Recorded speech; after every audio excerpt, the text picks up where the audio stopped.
Understanding laws. You may be familiar with some laws, such as those that specify the age of marriage, the age at which a person can vote, and perhaps even the laws dealing with buying and selling of property. We know we now know that Parliament is in charge of making laws. Do these laws apply to everyone?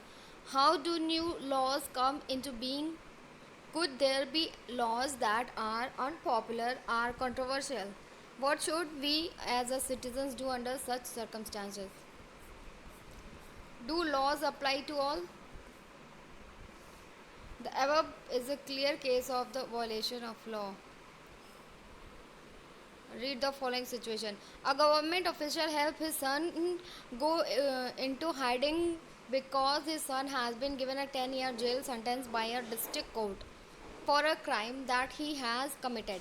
Do you think that the government officials' actions were right? Should his son be exempt from the law just because his father is economically and politically powerful? The above is clear. As you read in Unit 1, members of the Constituent Assembly were agreed these should be no arbitrary exercise of power in independent India. They therefore instituted several provisions in the constitution that would establish the rule of law. The most important of these was that all persons in independent India are equal before the law. The law cannot discriminate between persons on the basis of their religion, caste, or gender. What the rule of law means is that all laws apply equally to all citizens of the country and no one can be above the law. Neither a government official, nor a wealthy person, nor even the president of the country is above the law. Any crime of violation of law has a specific punishment as well as a process through which the guilt of the person has to be established. But was it always like this? In ancient India, there was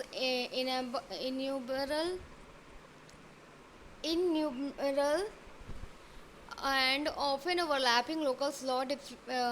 Different communities enjoy different degrees of autonomy in administering these laws among their own. In some cases, the punishment that two persons receive for the same crime vary depending on their caste background, with lower caste being more harshly penalized.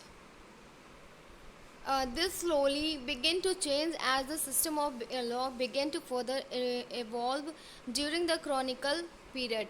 It is often believed that it was British colonialists who introduced the rule of law in India. Historians have disputed this claim on several grounds, two of which include: first, that colonial law was arbitrary, and second, that the Indian nationalists played a prominent role in the development of the legal sphere in British India.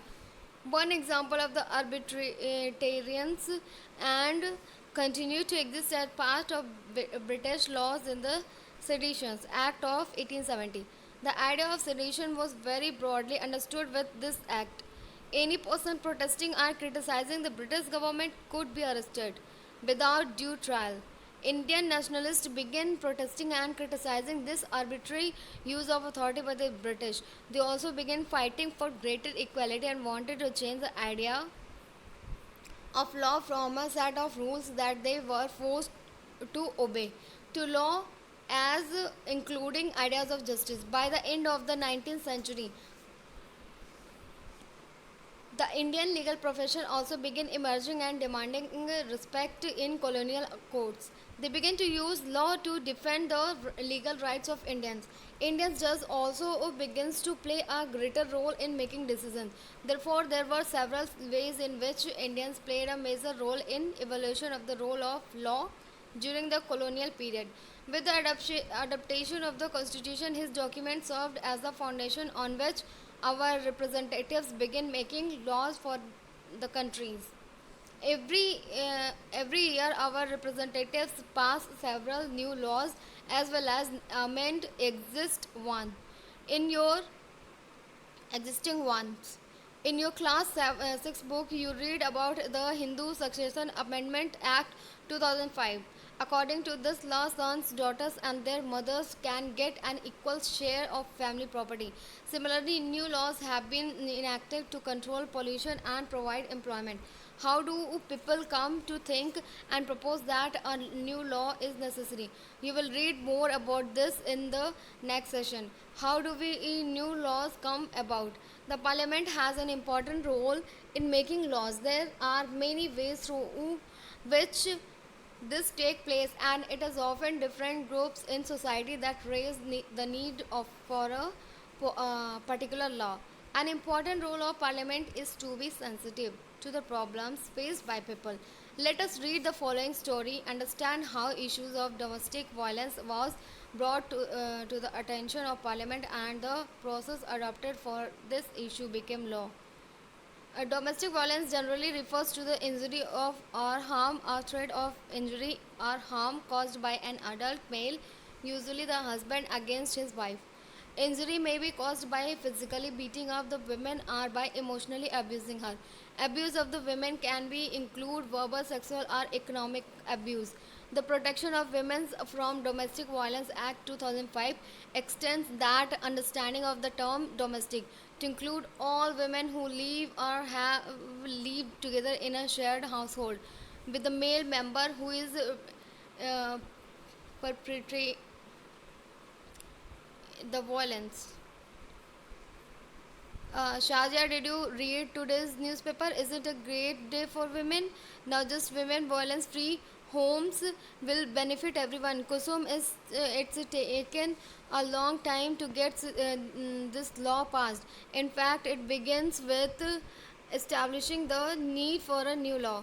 Kusum and Sazia work for a women's organization. They remember the journey of how the Protection of Women from Domestic Violence Act got passed. April 1991, a typical day at their office. I need advice. My husband beats me up. I haven't told anyone so far. I feel so ashamed. I can't go on like this anymore, but I have nowhere to go. I am being ill treated by my son and daughter in law.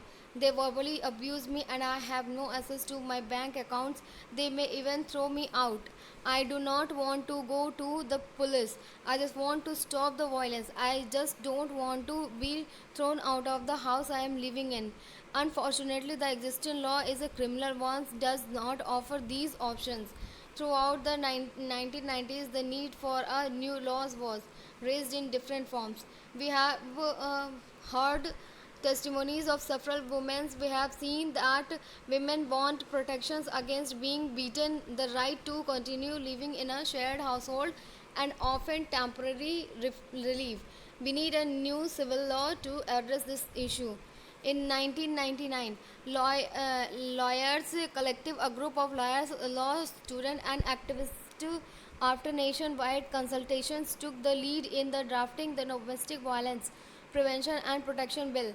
This draft bill was widely circulated. The definition of the domestic violence should include physical, economic, sexual, and verbal and emotional abuse. The law should cover any women living within a shared domestic space. They should be protected from being evicted from the shared household. What about some monetary relief? Meetings were held with a different organization. The women's movement want the new law of domestic violence. The government should introduce it in parliament soon. Finally, the bill was introduced in Parliament in 2002, but the bill has none of what we have been suggesting. We must oppose the bill in its present form. Let's have a press conference. We could also start an online petitions. Several women's organizations, national commissions for women made submissions to Parliamentary Standing Committee. Esteemed members of Parliamentary Standing Committee, the present bill must be changed. We do not agree with the definition of domestic violence being proposed. The law needs to provide the temporary custody of children. At a press conference in October 2006, what is this new law? This law is a first in recognizing a woman's right to a violence free home and provides a comprehensive definition of domestic violence. This is a civil law aimed at providing relief to millions of women, including wives, mothers, daughters, and sisters affected by violence in their homes. In December 2002, the Standing Committee submitted a recommendation to the Rajya Sabha and These were also tabled in Lok Sabha. The committee's report accepted most of the demands of women groups. Finally, a new bill was reintroduced in Parliament in 2005. After being passed in the both houses of Parliament, it was sent to the President for his assent. The Protection was of Women from Domestic Violence Act came into effect in 2006. This lies very significant step because it recognizes the right of women to live in a shared household. Women can get a protection order against any further violence. Women can get monetary relief to meet their expenses, including medical cost. Now, beings another long journey. Yes, now the government has to ensure that this law is implemented and enforced. Why is this an important law? Often, women who face violence are abused are seen as victims, but women struggle in several different ways to survive these situations. Therefore, it is more accurate to refer to them as survivor rather than as victim. बराबरी के रिश्ते हिंसा के मुक्त से मुक्त. As the above example shows, the role of citizens is crucial in helping Parliament frame different concerns that people might have into laws, from establishing the need for a new law to its being passed. At every stage of the process, the voice of citizen is crucial element. This voice can be heard through TV reporters, news reporter, editorials, radio broadcasts, local meetings, all of help making the work that Parliament does more accessible and transparent. Unpopular and controversial law. Let us now look at situation where the Parliament passes law that turn out very unpopular. Sometimes a law can be constitutionally valid and hence legal, but it can continue to be unpopular and unacceptable to people, harmful. Hence, people might criticize this law, hold people meeting, write about in newspaper, report, TV news. Their unwillingness to accept repressive laws framed by the Parliament. When a large number of people begin to feel that a wrong law has passed, then there is a pressure on the Parliament to change this. For example, various municipal laws on the use of space within municipal limits often make hawking and streaking vending illegal. No one will dispute the necessity for some rules to keep the public space open so that people can walk on pavements easily. However, one also cannot deny that hawkers and vendors provide essential service cheaply and efficiently to the millions living in large cities. This is their means of livelihood. Hence, if the law favors one group and disregarded the regards the other, it will be controversial and lead to conflict. People who will think that the law is not fair can approach to the court, decide on the issue. The court has the power to modify or cancel law if find that they don't adhere to the constitution. Do you remember the photos essay on the women's movement in class 7 book? The photos there showed the different ways in which citizen can protest, campaign and show solidarity. The following picture point to other ways in which people protest unjust laws. We need to remember that our role as citizens does not end with electing our representatives. Rather, it is then that begin to use newspaper and the media to carefully chart the work that is being done by our MPs and criticize their actions when we feel it is required.